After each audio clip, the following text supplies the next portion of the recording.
Pennywise is back, and this time he's a force for good.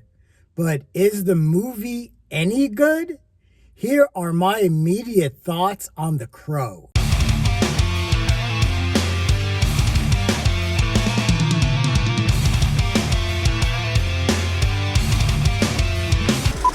Hey everyone, it's Lenny here. So I just got out of The Crow starring Bill Skarsgard. This is the remake of the widely popular cult classic from 1994 that was directed by Alex Proyas and starred Brandon Lee.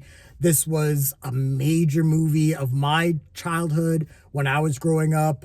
Just the mood, the atmosphere, and obviously, the story of, the production of the movie and the tragedy that happened, obviously with Brandon Lee dying on set, and that being tied to, his dad, Bruce Lee, who is like my guy. He's like my favorite action star of all time. And he had a tragic death at an early age as well. So this is whole thing about, is the Lee family cursed? And, that death added so much to the mystique of that 1994 movie.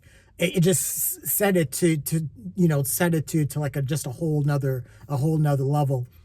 But this is the remake, like I said, and this stars Bill Skarsgard. He's taking up the mantle of Eric Draven that Brandon Lee played in the original 1994 film. This is obviously as well based off of the graphic novel. And this also stars FKA Twigs as Shelley, Eric Draven's girlfriend. In the original, if I remember, I think they were actually married. But in this, their boyfriend and girlfriend. Also stars Danny Huston as the main villain. We'll kind of get into that. But really, the plot of this movie follows the plot of the 1994, kind of supernatural, neo-noir. And this movie tries to take, little bits and pieces of the mythos and everything like that. So basically, Eric Draven and Shelley, they're a couple, and they're wildly in love, and tragedy befalls both of them when they are both murdered. And Eric Draven finds himself in kind of like this limbo kind of place, and he's met by a spirit who lets him know that, because what happened to him, the tragedy that befell him, and if this, the death happens and it's a tragedy, a crow can, take this soul back to the land of the living to kind of set things right. And that's kind of, the mythos of the 1994 movie as well. So I'll say this. For the most part, this movie tried to do its own thing, and that I tried to appreciate it doing its own, because really this, if you're gonna do a retelling of The Crow, honestly, there wasn't any way that you're really going to do or replicate the success of the 1994 movie. It was a moment in time. It was a perfect time capsule of the mid 90s with its alternative score or alternative soundtrack and everything like that. And it was just lightning in a bottle. So to try to replicate all of those elements exactly the same just would have been a mistake. At the same time, because this movie tried to do its own thing, it moved so far away from the 1994 movie that it, at the end, still felt like a cheap knockoff. And there's a lot of reasons for that. So I'll get to the one thing that I did like, and that is Bill Skarsgard.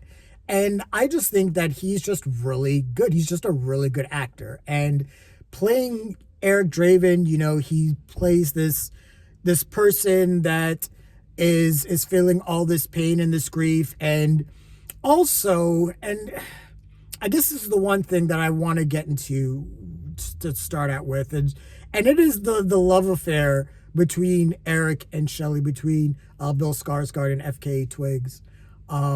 So Eric, in this version of The Crow, is this very disturbed individual. He's a junkie, basically. When the movie starts, we see Eric as a child, and he's beside a horse that's dying, and it seems like he's in a home of neglect with a single mother, and it seems like that the mother just, isn't there for him. And then it just does a flash forward. And this movie, whoever edited it, clearly is a fan of Christopher Nolan or his films, because the editing for this movie tried to replicate a few elements in terms of some of Christopher Nolan's movies, in terms of the montage sequences. There are certain things that are there are elements that are ripped straight from Inception. There's the scenes where Eric Draven is in the spiritual limbo world, and it's like the scene where they show the kick in Inception, and have Leonardo DiCaprio falling backwards into the water. That's all done in slow-mo and everything. That literally is done exactly the same in this movie, and I'm watching. I'm like, okay, I see you.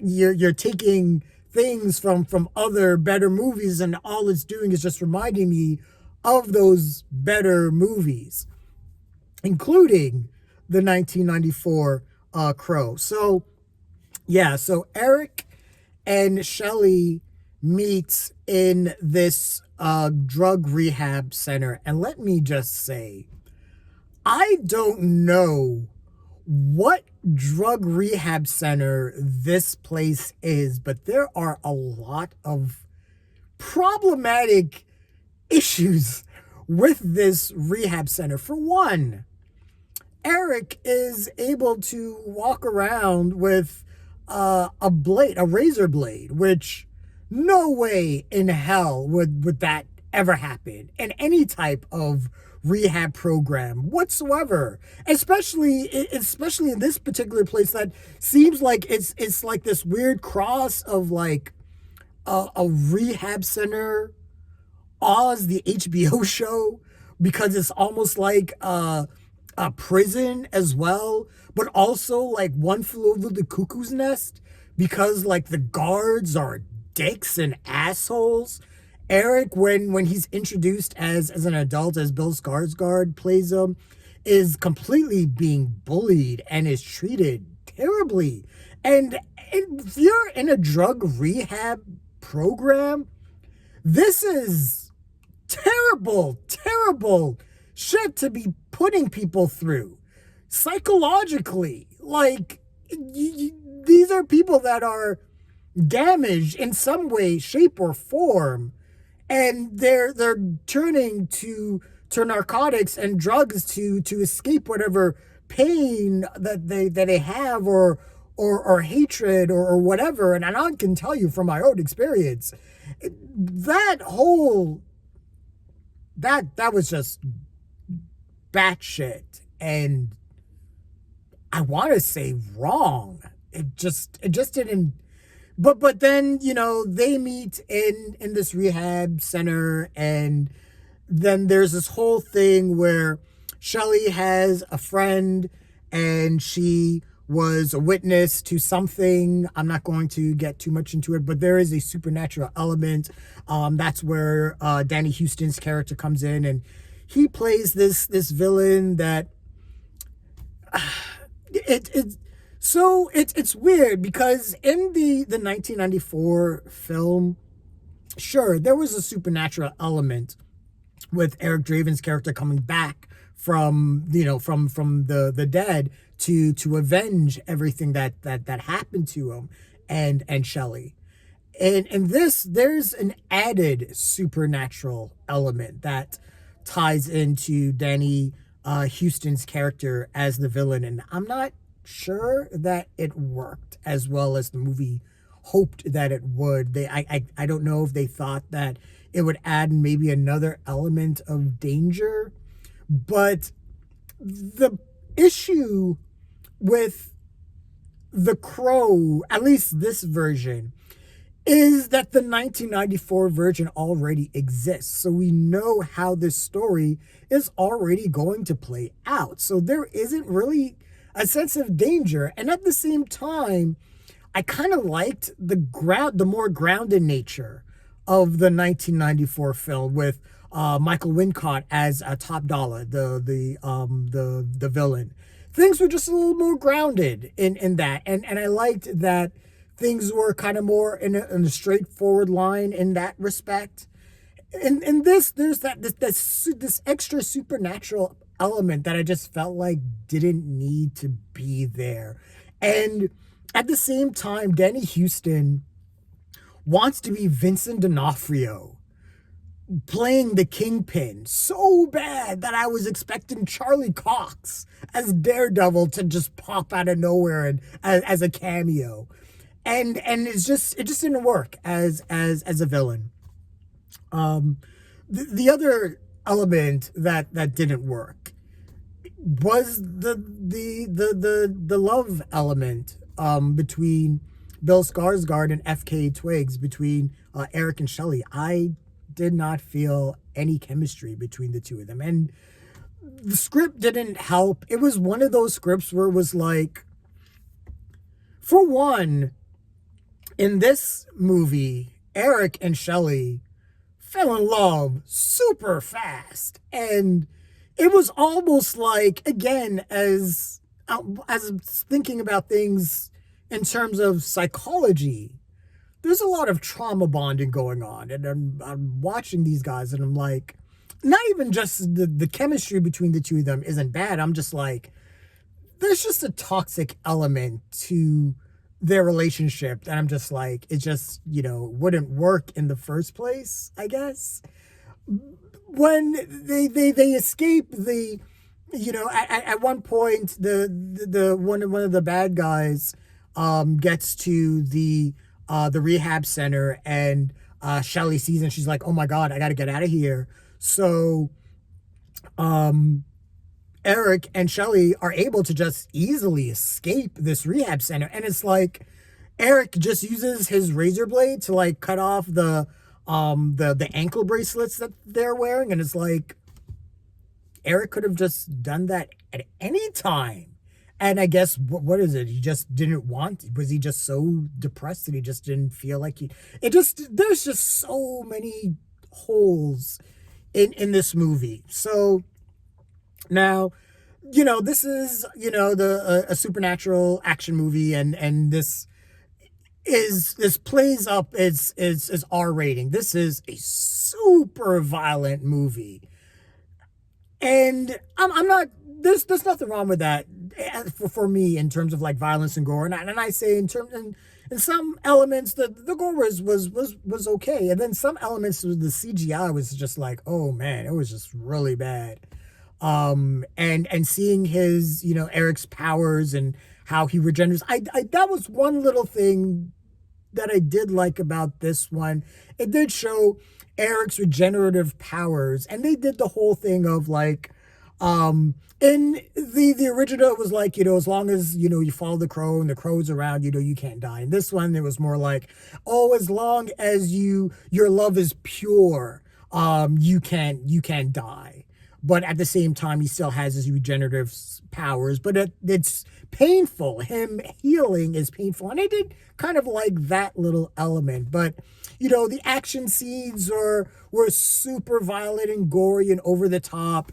And I just have to say, the third act of this movie is ridiculous. I'm not going to get too much into it, but it takes place at an opera. And let me just say, with the way things happened, if you're hearing like as many gunshots as you are, it does not matter. I don't care how loud this opera could be going. You are hearing pops going off. They would sound like firecrackers maybe, but you would be still hearing like a bunch of pops and being like, what is happening? You would know. People would know that something crazy. They were like, it was like the end of Scarface. The amount of people with guns going at Eric Draven. And I'm like, you telling me none of these motherfuckers in this opera house is hearing none of this?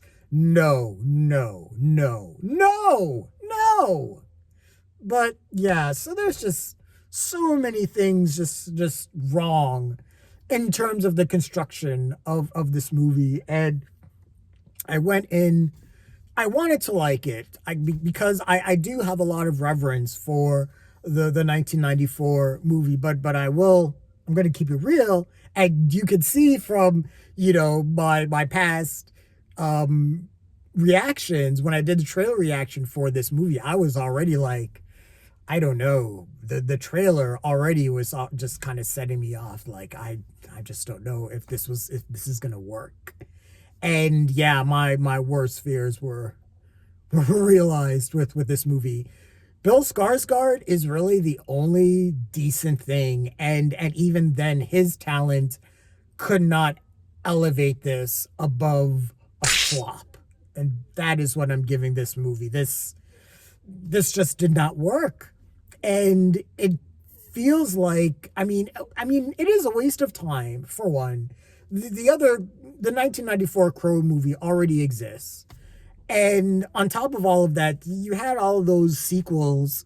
This almost felt like it should have been like, like on Sci-Fi. If you're going to do a remake on this just could have been just on Sci-Fi, or could have been on streaming, and no one would have batted an eye. Like, this is not worth seeing in the theater at all. At all. That's just how I feel. I'm just keeping it real. But yeah, what are you going to do? Not every remake is going to be a home run. This was a big whiff, man. Yeah, this is swing and a miss, big time.